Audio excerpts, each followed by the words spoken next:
मोहन भागवत खुलकर कह रहे हैं कि मैं संविधान को एक्सेप्ट नहीं करता हूं। कोने कोने में बीजेपी आरएसएस के लोग संविधान को खत्म करने में लगे हैं। बिहार को देश की लेबर फैक्ट्री बना दी है। बिहार पेपर लीक का सेंटर हो गया है। संविधान की रक्षा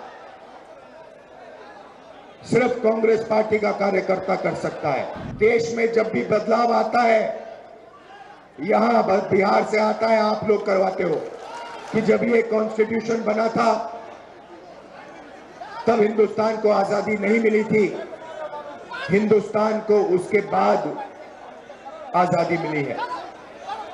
इसका मतलब मोहन भागवत खुलकर कह रहे हैं कि मैं संविधान को एक्सेप्ट नहीं करता हूं और मैं संविधान के खिलाफ हूं, क्योंकि अगर वो आजादी को मानने के लिए तैयार नहीं है तो इसका मतलब है कि वो संविधान को नहीं मानते हैं। और कोने कोने में बीजेपी आरएसएस के लोग संविधान को खत्म करने में लगे हैं, हिंदुस्तान की गरीब जनता को कुचलने में लगे हुए हैं। देश का पूरा धन 20-25 अरबपतियों के हाथ जा रहा है। बिहार को देश की लेबर फैक्ट्री बना दी है। आप मेहनत करते हो, आप काम करते हो, आप जीएसटी देते हो, आप अपना खून पसीना देते हो और पूरा का पूरा धन, पूरा का पूरा फायदा 20-25 अरबपतियों के हाथ नरेंद्र मोदी कर देता है। संविधान की रक्षा सिर्फ कांग्रेस पार्टी का कार्यकर्ता कर सकता है। और मैं आपको एक और बात बोलना चाहता हूं कि यह विचारधारा की लड़ाई है और दो विचारधाराओं के बीच में लड़ाई है, ये भूलिए मत। एक संविधान की कांग्रेस पार्टी की विचारधारा, नफरत के बाजार में मोहब्बत की दुकान वाली विचारधारा, और दूसरी तरफ बीजेपी और आरएसएस की विचारधारा, नफरत और हिंसा की विचारधारा। इन दोनों के बीच में लड़ाई चल रही है और मैं आपको कह सकता हूं कि बीजेपी का मुकाबला विचारधारा से ही होगा, कांग्रेस पार्टी की विचारधारा से ही होगा, और बीजेपी का मुकाबला सिर्फ कांग्रेस पार्टी का कार्यकर्ता और उसकी विचारधारा कर सकती है।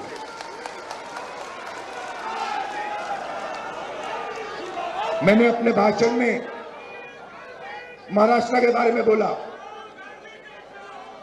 इलेक्शन कमीशन से हम आंकड़े चाहते हैं। महाराष्ट्र में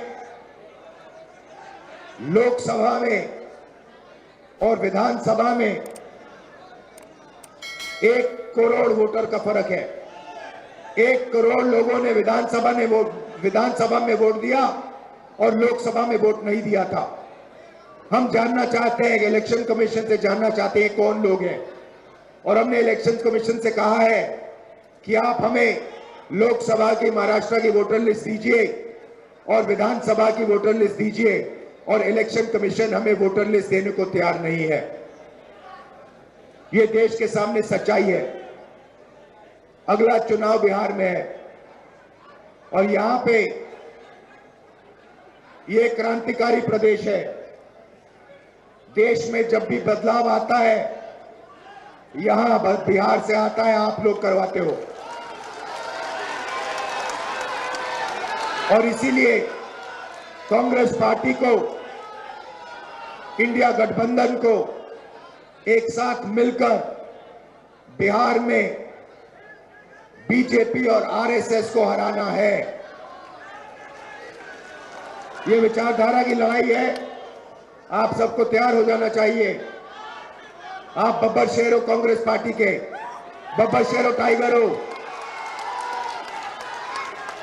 आप तैयार हो जाओ। बीजेपी और आरएसएस की विचारधारा को बिहार में हमें हराना है। इंडिया गठबंधन के साथ खड़े होकर बिहार में हम इसको हराएंगे।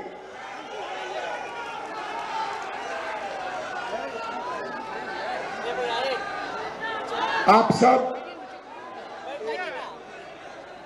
विचारधारा आपके खून में है, आपके डीएनए में है, आपको बताने की भी जरूरत नहीं है।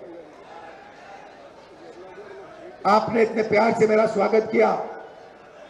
आप 24 घंटा कांग्रेस पार्टी की विचारधारा के लिए लड़ते हो। आप 24 घंटा आरएसएस बीजेपी के खिलाफ लड़ते हो और आप डरते नहीं हो। इसके लिए मैं आपको दिल से धन्यवाद करना चाहता हूं। बिहार पेपर लीक का सेंटर हो गया है। यहां पे पूरा शिक्षा का सिस्टम पूरा का पूरा बिक गया है। बिहार में युवाओं को रोजगार नहीं मिल सकता। बिहार में महंगाई बढ़ती जा रही है। गरीब लोग कुचले जा रहे हैं। इन लोगों के लिए कांग्रेस पार्टी को लड़ना है। किसानों के लिए, मजदूरों के लिए, गरीब लोगों के लिए, पिछड़ा वर्ग, दलित, इन लोगों के लिए लड़ना है। माइनॉरिटीज के लिए, सबके लिए लड़ना है। और यहां बीजेपी की विचारधारा को हराना है और कॉन्स्टिट्यूशन संविधान की विचारधारा को जिताना है। आप सबका बहुत बहुत धन्यवाद, दिल से धन्यवाद।